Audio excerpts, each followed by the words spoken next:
សួស្តីបងប្អូនទាំងអស់គ្នាថ្ងៃនេះខ្ញុំនាំបងប្អូនទាំងអស់គ្នាមក config port LAN បន្ទាប់ពីយើងបាន config port WAN ហើយយើងមក config port LAN វិញម្ដងដើម្បីឲ្យកុំព្យូទ័រឬក៏ទូរស័ព្ទដៃរបស់យើងមានអ៊ីនធឺណិតបាទនេះគឺ notepad ដែលខ្ញុំ note ទុកសម្រាប់ config LAN DHCP នៅលើ Microtik ទី1យើងត្រូវ add IP LAN របស់យើងនៅលើ Ethernet 2 ទី2យើង create NAT ធ្វើដើម្បី translate IP LAN របស់យើងដើម្បីឡើងទៅអ៊ីនធឺណិតបានទី3យើងដាក់ DNS Google យើង set up DHCP IP ដើម្បីបោះ IP automatic ទៅ device ទូរស័ព្ទដៃកុំព្យូទ័ររបស់យើងទី4យើងត្រូវតេស្តអ៊ីនធឺណិតថាការ config របស់យើងអូខេឬក៏នៅដូច្នេះកុំឲ្យខាតពេលយូរយើងមក config ទាំងអស់គ្នាឥឡូវយើងចូលមក Microtik របស់យើងហើយយើងដំបូងយើងមានគោលបំណងថាត្រូវ config port LAN នៅលើ Ethernet ណាមួយដូច្នេះខ្ញុំ Ethernet 2ជា port LAN រួចហើយយើង add IP យើងចូល IP address សញ្ញាបូក Q ដើម្បី add IP ដាក់ IP ដែលរាងលេខមួយណាដែលយើងចង់បាន 192.168.10/24 interface យើងជ្រើសរើស Ethernet to LAN apply OK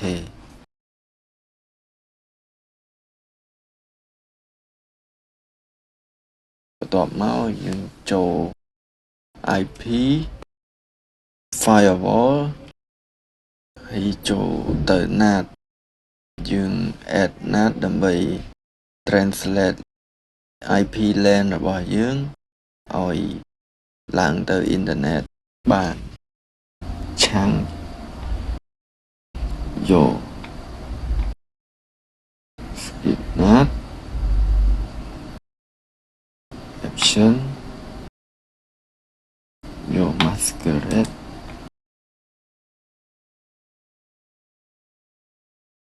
apply OK បន្ទាប់មកយើងចូល add DNS 8.8.8 apply OK ហើយបន្ទាប់មកយើងចូល add DHCP server ដើម្បីឲ្យ IP LAN របស់យើងបោះ IP មកកុំព្យូទ័រ automatic ដោយយើងមិនបាច់ដាក់ static IP ទេយើងចូល IP DHCP server ហើយចូល DHCP setup DHCP server interface យើងคลิกយក LAN Ethernet 2 IP network gateway 192.168.50.10 ហើយ IP pool ដែលត្រូវបោះឲ្យកុំព្យូទ័រ device កុំទូរស័ព្ទដោយ automatic យើងយកចាប់ពី IP 11ដល់254ហើយ IP ពី1ដល់9ជា static IP នៅលើឧបករណ៍ផ្សេងៗទៀតដែលយើងបបែកចេញពី router របស់យើងនេះ DHCP យើងធ្វើ add ហើយរួចហើយតែអ៊ីនធឺណិតនៅអត់ទាន់បោះ IP មកកុំព្យូទ័រយើងទេ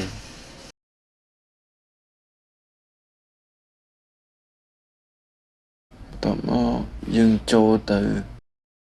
CMD ដើម្បី release IP ចាស់ចាប់ IP ថ្មីយើងចូល CMD ហើយយើង select យក IP ដែលយើងចង់បាន 192.168.10.24 ហើយយើង config IP config backslash renew IP បានមកបោះលើឲ្យកុំព្យូទ័រយើងហើយ IP បានបោះមកឲ្យកុំព្យូទ័រយើងហើយឥឡូវកុំព្យូទ័រយើងឡើងអ៊ីនធឺណិតបានហើយបាទអរគុណបងប្អូនអរគ្នាដែលបានទស្សនាហើយជាចុងក្រោយបើមានកន្លែងណាខ្វះខាតត្រង់ណាដែលបងប្អូនមិនយល់បងប្អូនអាច comment នៅខាងក្រោមវីដេអូបាន